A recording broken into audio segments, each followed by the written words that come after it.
Welcome back to another episode of Life in the Stands podcast. We have Beans, Jake, and Zach on the podcast today. We're excited to jump into some Niners schedule predictions and then also talk about the conference finals in the NBA and if the super team era is officially over in the NBA as well. Before we jump into that, remember to like and subscribe, follow us on whatever platform you're listening on. We really appreciate all the support. Also, be sure to go interact with us on Twitter and check out Beans and Kyle's articles that get posted on there. And with that, let's jump into some Niners schedule predictions. So, Beans is going to be picking the Niners schedule here. We're going to go game by game. Bender and I are obviously going to be giving feedback, and we're going to see how many wins the Niners come out of the season with, according to Beans here in May. Yeah, obviously, a very important time to be predicting schedules. So, Yeah. without further ado, And all be Beans, just before we get into it, how many wins do you have the Niners on with the schedule? So, like right now. I took like a quick look at it. I was talking to Bender before the schedule or before the podcast started. I'm looking at around 13, 14 wins roughly. We're gonna add a little bit of context. That was just a quick synopsis. So about the same amount of losses as Fall Fuels Bender's got in his head. All right. So with that, the Jets are the first game. They play against the Jets at home in Santa Clara on Monday Night Football to open the season. Beans, what do you have in week one? I think that's a dub. I think that it's going to be the opposite of last year. Rodgers got injured and they won. He's not going to get injured and they're going to lose. Dub. Well, would you look at that? All right. So the Jets there. I mean, I think with it being at home, there's going to be a lot of hype around the Jets, but I think the Niners Mhm. win that game. There's more consistency there over the past couple of seasons. Right. Plus, I mean, like it's Kyle Shanahan versus Robert Saleh, so it's a really good, like a cool game to like as a Niners fan or if you're a Jets fan too. But yeah, I think it's just a Niners dub. All I'm right. gonna I'm gonna wait to get my rundown for the very end here. I'll let him know where he's wrong. Yeah, all right. Let's Okay. jump into week two. The Minnesota Yeah. Vikings. This game is at Minnesota. I'll be at that game if anybody's watching this and is going to be at that game too. Come find me. I think that's a dub. I think with the team that the Minnesota has, they'd give us a good run. I mean, they beat us last year with Kirk Cousins in primetime week like 5, I think. Phenomenal team, but with a rookie quarterback and a second start, presumably. Even if he is starting, I mean, Sam Darnold might be the one that's starting that game. So I think it's the Niners dub.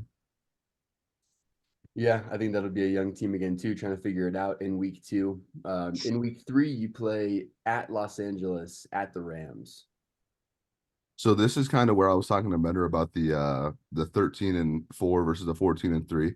I think that we do split with the Rams, and this is the one that I'm gonna give the Rams because it's at home for the Rams. So that's a loss. That makes sense. I think the Rams are going to be really good again this year. You know, they're going to lose Yeah, Aaron, I think they are but too. I mean, Cooper Cup, Stafford, you got Jared Verse, he's a great player. I yeah, think he's gonna hit the ground running this year as a rookie. So yeah. yeah. And Nakua is going into his Hope second Turner, season. they got a whole bunch of dogs. Definitely. All right. Next week, you play the Patriots at home. Dub.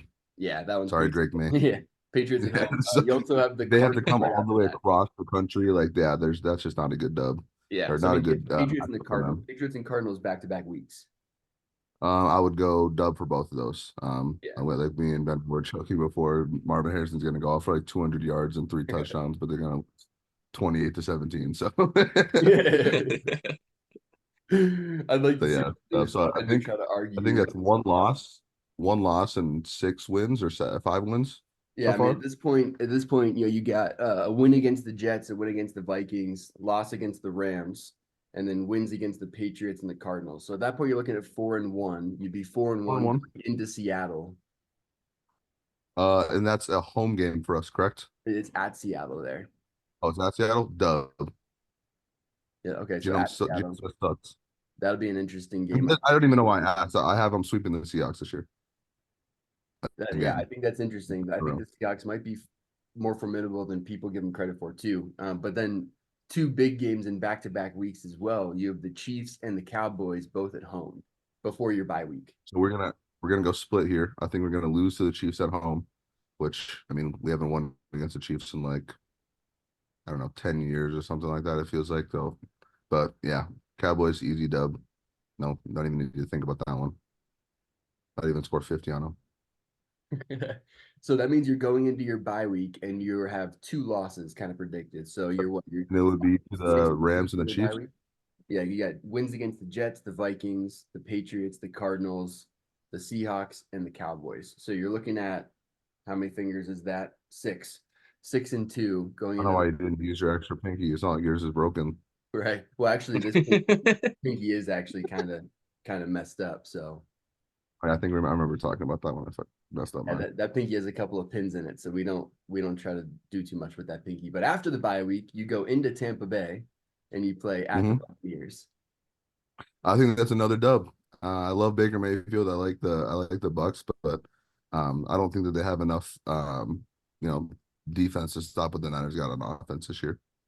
Okay, so that brings us to 7-2, and then you play the Seahawks at home, which you just said earlier. You think that they Another sweep the dub. Seahawks, so that goes to 8-2. Then you play at I Green the Bay. one that Oh, go ahead. so we go Green Bay at Green Bay, and then we go Bills at Bills, right? Yep, back-to-back weeks. And at this If point, I you're remember seven right, and two. I had Packers as a dub and the Okay. Bills as a loss. Okay. So you get out of that kind of road trip Packers, I really don't at have eight and any three. argument other than me being in attendance, and there's no way I'm going to Lambeau for them to lose. So, dub. That's fair, but also probably hopeful. So at this point, you're 9-3. You're going to play the Bears at Mhm. home and the Rams at home in back-to-back weeks. Yep. So I think that those are once again both wins. Yeah. So that pushes Um, you to 10-3. mhm. Then you go to And then Miami if I remember right, Miami, I think who's after Miami? after Miami, Wait, home against the Lions, and then you end the Yes. season at Arizona. And we're playing Miami at home You're in or Miami. in Miami. You're at Miami there. But it's late year, so Miami I had as a dub, and then I had the Lions at home as a loss. Cool. So that point So you'd we be beat the 11, Dolphins. right? And then I'm assuming you're predicting a Cardinals dub. You go into Arizona. Week 18, depending on who starts, but I mean that's a 50-50 game. If we are fighting for the 1 seed or for a better seeding, then I think it could be a win. If we have something locked in, it could very easily be a loss, like week 18 against the Rams last year, where we had Darnold versus Wentz. Yeah. So I mean, yeah. So I mean, we end the schedule. Considering what could happen with the Rams, some predictions there, and then like you said, that final game if something's locked up, maybe you dropped that last one with the Right. Cardinals, something like that. You're looking at 12, 13, 14 wins. Yeah, I Depending was just on say how like those couple of if swing you games turn out. if you're unhappy with me saying they sweep the Seahawks, if the Seahawks take a game, like I wouldn't be, super surprised. Like you said, they are improved. They got better on defense. They got a better interior line, which is a huge problem for them last year. Um, so I mean, anywhere from like 12 to 14 wins, I would say is a sweet spot for the Niners. I don't think that they've gotten any worse over the offseason. I think that they've gotten very marginally better, actually, like I don't know, 1 or 2% better. So I think that this, they could just do a repeat of last year and kind of roll through the regular season. Hopefully, don't have a 3-game losing streak and you don't lose to the Ravens on Christmas again. But yeah, It also helps to not play the Ravens on Christmas, but I'm interested to hear what Bender thinks about these predictions. yeah. yeah, Bender's so like, oh I yeah, they're gonna actually, go 7-12. Like, yeah. hater. No, I actually got you at 12 wins. Um, but my losses for the Niners were actually the Jets week 1. I think it's kind of a trap You're a game. straight Nobody man. knows what to expect from Rodgers. Um, Chiefs loss. Yeah, Actually, have we you agreed losing to the there. Seahawks once, but The two, sweeping yeah. the Rams. Okay. And then I have you guys losing to So the we just Packers. switched that. So we just switched that. I had them Yeah, sweeping the Seahawks and you had them sweeping the Rams, and then yeah. giving one So to the opposite. Jets Okay. loss, Chiefs loss, and then I have you Seahawks and Packers loss back to back. That's 4. And I have you Uh-huh. dropping one to Miami in Miami. Okay. So you say we beat the Bills in Buffalo? Yes. That's okay. I mean, Yeah. you I were mean, there's a basically lot of kind tossed of up games in trading. that schedule. Yeah, So right. No, 100%. 100%. And a lot of those games that I said were dubs, like, Packers or games that we could lose, like we could beat the Chiefs, we could beat the Packers, right? but Yeah, the Dolphins could easily beat us. So well, here's the thing. We're not too far off, and you better hope it goes the way you want it to go. Because if not, like those trap games that we're having split 50-50, if you lose those games, you're under right 10 wins at that point. now you're So you yes, yeah, gotta you now gotta you're win the games that are important. yep, Yeah, now you're fighting against the better teams in the playoffs at home. right. It's interesting, this is how NFL schedules work, right? I mean, there's a good amount of swing games that we're talking about here. I mean, that Jets game could go Mhm. either way. You look at the Yep, Seahawks and Chiefs the game. Rams, you play them twice, that could go either way. Chiefs, Yep. Cowboys, Packers, Bills, Dolphins, Lions. Like there's a lot of games in there Yes, that are, all those teams like are that's swinging. yeah, I mean, those Every are all single one games of that those could teams. go either way, which makes it a lot of Right. fun to predict it all the way out in May. But Well, with and that, then you think about like even the Bears. Like, what if the Bears are good? right. Week Yeah, I what didn't even mention the Bears 13? Like, there. oh my God, shit, not good. Yeah. Hey, I will say though, not a single one of us even mentioned the Cowboys having a chance against the Niners. So I just want to put that out there. I don't have hope. Yeah. Now, what has finally entered Bender's hairline, like that category, just no hope, gone forever. The Cowboys win, like they make it back to an NFC championship game, and Bender just starts growing luscious locks. Like his hair just starts like Yeah, yeah. just it's entirely full again. Bender turns into Fabio. All right, with that, we're gonna jump into the NBA playoff stuff. Thank you, Beans, for jumping on and doing some Niners schedule prediction stuff with us. That was a lot of fun. We're gonna jump into some of the Yes. conference finals. Peace, Beans.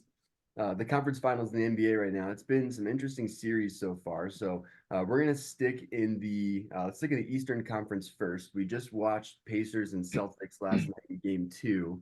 Halliburton obviously went down with an injury and did not return, so that's going to be a huge storyline going forward. But Bender, at this point, the Pacers are down 0-2 and doesn't really feel like they should be. What do you take away from this series so far? Yeah, they really needed that first game that they kind of sold. To be honest with you, I think their age and their youth kind of showed um, in that moment in the last what like 20 seconds of that game, giving them opportunity after opportunity. Jaylen Brown capitalizes. You give them that many chances, they're gonna do something, right? Um, the other part of that is like now you're down 0-2 with another hamstring issue for Halliburton. It took him forever to come back from the last one. And even when he came back, he wasn't normal. He wasn't 100%. It took him a while to get into rhythm. So I don't expect the Pacers to come back in this one. Um, I had the Pacers in 7, being a biased Pacers guy myself. But now with all the health issues, I have the Celtics in this one, and I don't even think it'll go 5. I think it'll be a clean sweep. Yeah, it's hard to argue that the Pacers win a game without Halliburton. I mean, if as good as Siakam has been, as good as Neesmith has been, as good as Nemhard has been, like it without Halliburton there, like they're just not. There's not going to be enough to pull one of these games out. As good as Miles Turner has been, but yeah, I agree that I think they really needed game one. And if they won game one, even with the Halliburton injury, and this series goes back to Indiana tied 1-1, now you're looking at a series that could still go 6 or 7 games potentially. Mhm. But with it being 2-0 for the Celtics already, it's hard to see the Pacers making any kind of realistic push. And having the depth that the Pacers have, like I wouldn't be surprised if they stole a game. But now if they steal a game, they'd still be down 3-1. Going back to So Boston, game 5, yeah, which yeah. is a death sentence without Halliburton. And like you said too, even if Halliburton does make it back for the series now at this point, he wasn't the same for a while after his last injury. So it's unfortunate for the Pacers. It feels that like injuries in general in this postseason have been kind of a hamper to the overall experience, which is disappointing, but nothing you can do about it. But with that, let's jump over to the Western Conference. Let's talk about Wolves and Mavs. We watched the first game of that series, and the one storyline that everybody kind of took out of that was the Timberwolves and Anthony Edwards looked tired. They all looked tired, and I'm interested to see what happens here in game 2. We also had very different predictions for this series. Bender said Mavs in 7, and I said Wolves in 6. So this is also an interesting one to talk about here.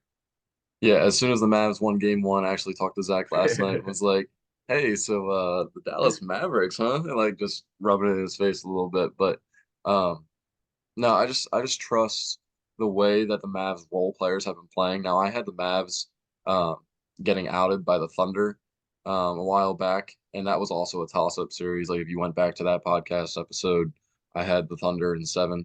Um, but no, I have the Mavs in this one just because PJ Washington, Derek Jones Jr., and then both big guys, Gafford and Lively, are all of a sudden like being, I don't want to say superstars, but like high-end role players to pair with Kyrie and Luca. And I think that's kind of elevating everything in Dallas right now and kind of putting them ahead of everyone else. I think what's been cool for me to see in Dallas is the evolution of Kyrie Irving into a true leader in the locker room. There's been so much coming out throughout this playoff run that he's really been a driving force there. So that's really cool to see for me. And even I think Wendy had a comment that he's never seen Kyrie in this kind of like mind, body, spirit place, like the place that Kyrie is in. So I think that's really cool to see. And then yeah, you look at guys like Derek Lively, who, I mean, that's exciting going forward. That's really exciting for the Mavs going forward, regardless of what happens the rest of this series. Now that being said, I still think that the Timberwolves will pull this one out. I think that they did just come off beating the defending champions in 7 games. They won Game 7 in Denver, so I think there's an emotional high that comes from that. And to be honest, I think they did show some of the youth there too. They probably weren't quite as ready for this Game 1 against Dallas. They didn't play well for the majority of the game, and it was still really close. So there is a concerning trend that the Wolves have lost 3 of their last 4 at home in these playoffs, which is not something you want to see. But at the same time, they're resilient. They're still young. I expect them to bounce back. And it might not be Wolves in 6 anymore. Very likely a 7 game series if the away team takes Game 1 with 2 teams that are of this caliber. But I'll still take the Wolves in the long run, I think. Yeah, I think the Wolves have a lot of upside going through this series just because it was such a close game, like you said, and Edwards didn't have his best game. You have all the other guys playing well around him. I think they were trying to figure out the mismatch, and Rudy Gobert being on the court did not help them in Game 1. Yeah. I don't know what their adjustment will be. Mine would be to take him off the court at times and just play Nas Reed and Towns back to back with each other. Have that be your Twin Tower lineup. Um, but they had Gobert in drop coverage, and Luca was just eating on that the whole game. Right. After the first quarter, which I want to talk about as well, because we got into the conversation of Kyrie Irving just a little bit ago, and I want to say like the maturity from him and being able to take a step back and being like, okay, I'll score when we need to, but not like give me the ball every chance I get. Because he is taking that step back for Luca, but also realized he was needed in that first quarter to kind of get his team going. So Right. I think that's where the leadership comes in. Doesn't need to be vocal, but at least like step up and prove that we're here to win and all that kind of good stuff is a good sight to see from him. Definitely. Definitely. And with that, let's kind of a good segue into our last conversation we'll have here before we wrap up. There was a while in the NBA where these teams were super teams, right? You got down to the last 4 teams, and there were, 3, 4 all-stars on every one of these teams. It's not that way anymore. And you have some guys coming up. The league is kind of changing over, right? Having that changing of the guard. There's new faces in these spots, which is really exciting. But I think it also begs the question, is the era of the NBA super team over? Yeah, and I think it is. I was just looking back. I don't think we've had a back-to-back champion since like what 2019. It was probably the Warriors at that point. Mm-hmm. Um, but no, like the parity in the league and showing that there's a different champion every year and knowing who the champions are. Um, Maybe you could argue there was a big three for the Warriors when they won, but they're also older on the older side. So I think it was more of a team built roster compared to the LeBron James and the Heat. I think of a super team as like you have your big three, 3 superstars, 3 all-stars, and then everybody else are just they're just role players. Now you see Joker and Jamal Murray. Jamal Murray's not even an all-star, which is crazy. But let's Right. assume he is. All you have is Aaron Gordon and Michael Porter and all those guys, KCP. Yeah. It's like high-end role players, but they're not superstars, right? Right. Um, Another example I'll give is like Milwaukee. Middleton's banged up, injured, whatever, but you have Dame and Giannis. Like, you get what I'm saying? So like, Right. um, they don't have the super teams winning anymore. They won without Dame. Right. Um, if you look at the Suns this year, the big three didn't go nowhere. Yeah. Um, if you look at the Lakers, if you want to call them a super team, they didn't go anywhere, but they only have two superstars as well. But people Yeah. still consider it a big three with D'Lo or Right. Reeves, whichever one you want to choose, right? Yeah. So depends on your definition. It depends on what you think.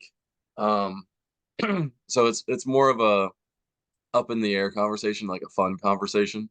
But I Yeah. think it's over with, and I think you're seeing a lot of like duos compared to big threes and super teams. Yeah, it's interesting, like all the roster construction and how it changes over the course of the years in NBA. If you look back at 2018, 2019, and you would have said we're going to be talking in 2024 about a big three with Austin Reeves, it would have been really funny. But I agree, like you look at a team like the Suns this year, who everyone going into the season is like, wow, look at this big three, who's going to be able to stop them? What they didn't do anything, and I think the issue that teams are running into, we talked about this just a few minutes ago too, is the injuries. But there's been so many injuries in this playoffs. You can't build a roster around playing 7 guys in the playoffs. You need to be 9, 10 guys deep if you're really going to make a run, because you have to assume 2 or 3 of those players might be out of there, might not, minutes restrictions, have limitations, whatever it is through injuries by the end of the postseason run. So, you look at the teams that are being most successful right now. It is the Celtics that have their superstars, right? Like you could say they're a super team, with Jalen Brown and Jason Tatum, and then maybe Drew Holiday is the third. If Kristaps is healthy, he's the third. But then you look at the depth, right? Behind Kristaps, they have Horford and they had Cornette and they had Brissett. They have Derek White and Drew Holiday and Pritchard. Like there's pieces going back through multiple rotations there that have allowed them to sustain runs. And then on the West, it's the same thing, right? All the role players you see with the Mavs, and it feels like you're no longer looking for a big three superstars. You're looking for like 7 or 8 guys that you can actually put on the floor in playoff time. That's what you need outside of your superstars. Yeah, and it's those high end role players, right? So like Drew Holiday is not exactly like a well mentioned player anymore, besides like the defensive end. He's out here dropping 20 in the Pacers series right now. So Yeah, like you do have the guys that have the ability to go off, but I call them the high end role players. So you got yeah, Drew Holiday, you got PJ Washington, yeah. you got MPJ, Aaron Gordon. Like those guys are the guys you need. No, Even agreed. the TJ McConnells of the world, Mike in that Conley. Knicks series. So if you have that depth, you have those like sneaky good players, like you have a chance. Um, and I feel like the Suns are the prime example now. And I feel like it's more thrown out there because Kevin Durant's ring chasing, like you know what. But Right. um, by the way, I'm not a fan of KD in case y'all didn't know. But no, like their roster's falling apart. Like all they had was that big three and maybe Grayson Allen. Yeah. And Grayson Allen got hurt. So they have no depth behind Grayson Allen and they lost. Yeah. And Nurkic, right? Which, Yes. yeah, there's not enough there. So it's interesting. It definitely feels like the NBA landscape is changing as a whole, right? You got really no more like super teams and more of that duo with lots of high end role players. You also have a lot of young players making their first appearances in conference finals. We're going to have some new players in the NBA finals.